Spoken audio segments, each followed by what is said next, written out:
Good morning, everyone. Happy Wednesday to you all. My name is Shireen, and I am back with you on today's Love and Daily Live, where we give you a rundown on all the top trending stories here in Dubai and the UAE. How have you all been this lovely morning? I've got a couple of stories to go over today. First is I don't know if you can actually see Hazzaa Al Mansouri proudly rock the first Kandura ever to be worn in space. He's actually breaking a lot of firsts, isn't he? This is incredible since obviously this is the first time that we have an Emirati astronaut up in the air, up in the ISS station. Sorry. So for him to be teaching even his co-astronauts like things about the culture, the Emirati culture, the Khaliji culture as a whole, it's pretty incredible. I know as a Bahraini, this makes me very proud and makes you feel like, like if he can do it, then obviously all the other Khaliji countries can and could follow through in the future. So that's incredible. He's expected to actually return on Thursday, by the way, at 4 p.m. But at the moment, he's making the most of his time on board. They're also conducting a lot of science experiments and teaching the crew about, like I said, Emirati culture. So this is incredible. I don't know if you can see the photo. But one experiment that he's currently conducting right now aboard the ISS is studying time perception in microgravity. I have no idea what that means, but I'm going to actually look into it because it does sounds interesting. Sounds like okay, he's studying definitely time and the perception of time in a completely different setting, like not as we know it on on this planet.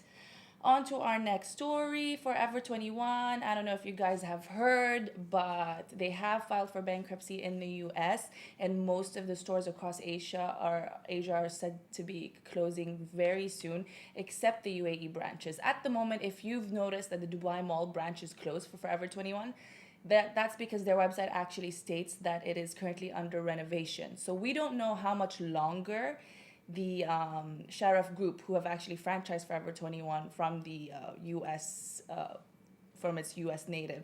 We don't know how long they plan to actually keep Forever 21 open, but at the moment, obviously, they have the rights to sell and use the name since they have franchised it in the UAE for however long they can. But yes, for the moment, Forever 21 has been contacted and they said that their stores will remain open in the UAE. So there's still time for us to enjoy all the good old Forever 21 clothing. I'm shocked about this, you guys, because I really grew up, you know, going to Forever 21 and that being like my go-to spot where you knew you could get trendy pieces at an affordable like price in Bahrain. So this is quite shocking. But I guess with the move of online and more online retailers, it makes sense why this would be happening. I just hope it doesn't happen to all the other ones. Um, but yeah, what are your thoughts on Forever 21 closing and going bankrupt? Let me know in the comment section below. Onto our third story. You cannot ever try to steal anything in Dubai because the fast acting Dubai police just proved that it is just not possible. They managed to retrieve a person's car after it was just robbed and stolen an hour prior. So can you imagine? A father actually had left his car running while dropping his son to school. Um, when he realized it was gone. So usually, because usually you would think that it would be fine to do that in the UAE, and in most cases it is. I mean, this is literally proof of that safety. But after it was brought to the Dubai police's attention, the ones at the Al Qusais police station actually immediately sought out to patrol the area, and they found the car in just under an hour, and they were both commemorated with a certificate for their swift action and just portray like definitely pushing more of the image of the Dubai police, that they're really good, they're quick, and you can't do no wrong in Dubai, guys. You cannot do no wrong.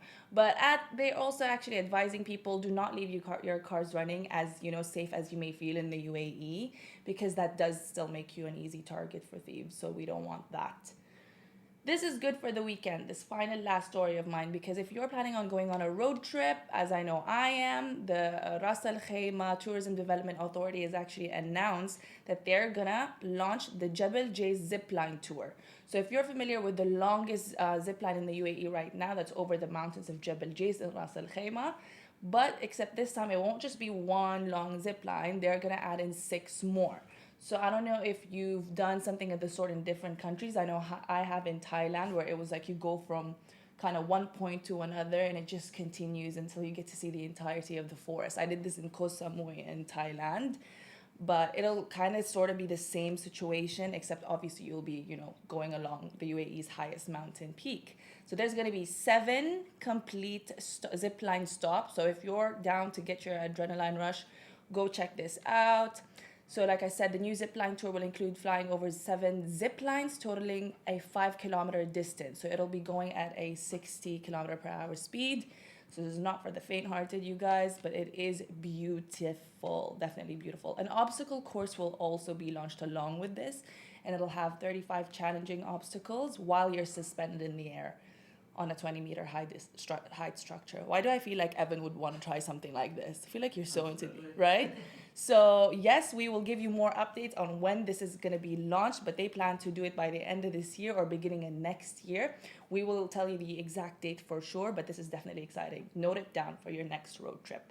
That is it for me for today. I will catch up with you guys tomorrow. Bye everyone. Have a good day.